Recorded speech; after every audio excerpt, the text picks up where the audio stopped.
சரிகமபா ஸ்ரீனிவாஸ் அவர்கள் மித்ராவிற்கு பண உதவி செய்ய போறாரு அப்படிங்கிற தகவல் தான் சமீபத்தில் கிடைச்சிருக்கு.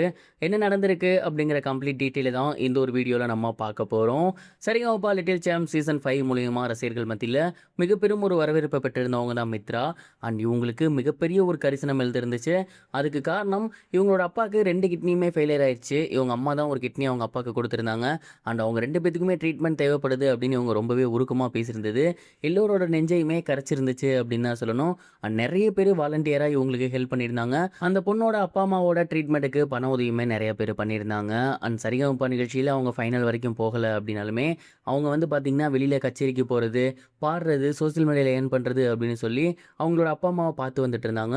இந்த ஒரு நிலையில் மித்ராவோட அப்பா சமீபத்தில் காலமாகியிருக்காரு. இது எல்லோருக்கும் மிகப்பெரும் ஒரு சோகத்தை ஏற்படுத்தி இருந்துச்சு. அண்ட் இந்த ஒரு நியூஸை தெரிஞ்சுக்கிட்ட சரிகமபா ஜட்ஜாக இருக்கக்கூடிய ஸ்ரீனிவாஸ் அவர்கள் மித்ரா அவர்களுக்கு கால் பண்ணி பேசியிருந்திருக்காரு. அண்ட் குறிப்பாக மித்ராக்கு மிகப்பெரும் அளவில் ஆறுதல் சொல்லியிருக்காரு. நீ கவலைப்படாத, நீ ஒரு இரும்பு மனுஷி, நீ தனியாலாம் போராடி அங்கே வந்து உங்கள் அப்பா அம்மாவுக்கு நிறைய ஹெல்ப் பண்ண. எவ்வளோ பேர் வாலண்டியராக வந்து ஹெல்ப் பண்ணாங்க. என் ஃப்ரெண்ட்ஸே 50,000 1,00,000 அப்படின்னு உங்கள் அப்பா அம்மாவுக்கு கொடுக்க சொல்லி நான் கொடுத்துருக்கேன். இது எல்லாமே உன்னால் மட்டும்தான் நடந்துச்சு.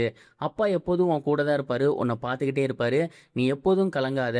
உனக்கு என்ன ஹெல்ப்னாலுமே ஒரு அப்பாவா நான் இருந்து உனக்கு பண்ணுவேன். நீ எதுனாலுமே தயங்காமல் எனக்கு கால் பண்ணு. பண உதவினா கூட கொஞ்சம் கூட யோசிக்காத, உடனடியாக உனக்கு நான் பண்ணுவேன், இது சத்தியம் அப்படிங்கிற மாதிரி பேசியிருந்திருக்காரு. இது மட்டும் இல்லாமல் ஸ்கூல் ப்ராப்பராக போ அண்ட் லீவ் டேஸில் கண்டிப்பாக நான் என்னோட கச்சேரிக்கு உன்னை பாட கூப்பிடுவேன் அப்படிங்கிற மாதிரியுமே மித்ரா அவர்களுக்கு ஒரு சில வாய்ப்புகளையும் வாங்கி தரதாகவும் சொல்லியிருந்திருக்காரு. அண்ட் இந்த ஒரு ஸ்பீச் மித்ராக்கு கண்டிப்பாக ஆறுதலை கொடுத்துருக்கோம் அப்படின்னு தான் சொல்லணும். இன்னும் மட்டும் இல்லாமல் இப்போதைக்கு அவங்க கஷ்டப்பட்டுட்டு இருக்கிறதுனால கண்டிப்பாக நான் உங்களுக்கு பணம் அனுப்புகிறேன் அப்படிங்கிற மாதிரியுமே சொல்லியிருக்காங்களாமா. அண்ட் இந்த ஒரு விஷயம் தான் இப்போ சோசியல் மீடியாவில் வைரலாக போய்கிட்டு இருக்கு. நிறைய பேர் ஸ்ரீனிவாஸ் அவர்களோட நல்ல மனசை பாராட்டி வந்துட்டு இருக்காங்க. இது ஒரு புறம் இருக்க, சூர்யா அவர்களோட விஸ்வநாதன் அண்ட் சன்ஸ் படத்தோட ப்ரீ பிஸ்னஸ் பார்த்தீங்கன்னா கிட்டத்தட்ட 300 கோடிக்கு பேசப்பட்டிருக்கு அப்படிங்கிற தகவல் வெளியாகி எல்லோருக்கும் மிகப்பெரிய ஒரு ஷாக்கை ஏற்படுத்தியிருக்கு அப்படின்னு தான் சொல்லணும். சூர்யா அவர்கள் வெங்கி அட்லி அவர்களோட இயக்கத்தில் அமிதாப் பச்சன் அவர்களோட சேர்ந்து நடிச்சிருக்கக்கூடிய படம் தான் விஸ்வநாதன் அண்ட் சன்ஸ். இந்த படம் முழுக்க முழுக்க ஒரு ஃபேமிலி என்டர்டெயின் படமாக உருவாகியிருக்கு. கூடிய சீக்கிரமே இந்த படம் ரிலீஸும் ஆக போகுது. இந்த ஒரு நிலையில் இந்த படத்தோட ப்ரீ பிஸ்னஸ் சமீபத்தில் நடந்திருக்கு. அண்ட் யாருமே எதிர்பார்க்காத விதமாக கிட்டத்தட்ட 300 கோடி ரூபாய்க்கு ஓப்பனிங் கிடைச்சிருக்கு அப்படிங்கிற தகவல் தான் கிடைச்சிருக்கு. சூர்யா அவர்களோட கருப்பு படம் கிட்டத்தட்ட மிகப்பெரும் வெற்றி அடைஞ்சிருந்துச்சு. 300 கோடி ரூபாய் லாபமும் பார்த்துருந்துச்சு. அண்ட் அந்த ஒரு படத்தோட மிகப்பெரிய வெற்றி சூர்யாவோட மார்க்கெட்டை கணிசமாக உயர்த்தியிருக்கு. இதனால தான் அவரோட அடுத்த படம் கிட்டத்தட்ட 300 கோடிக்கு ப்ரீ பிஸ்னஸ் ஆகியிருக்கு. அது மட்டும் இல்லாமல் இது முழுக்க முழுக்க ஃபேமிலி என்டர்டெய்னிங் படம் அப்படிங்கிறதுனால நிறைய குடும்பங்கள் வரும் அப்படிங்கிற நம்பிக்கையும் இருக்குது.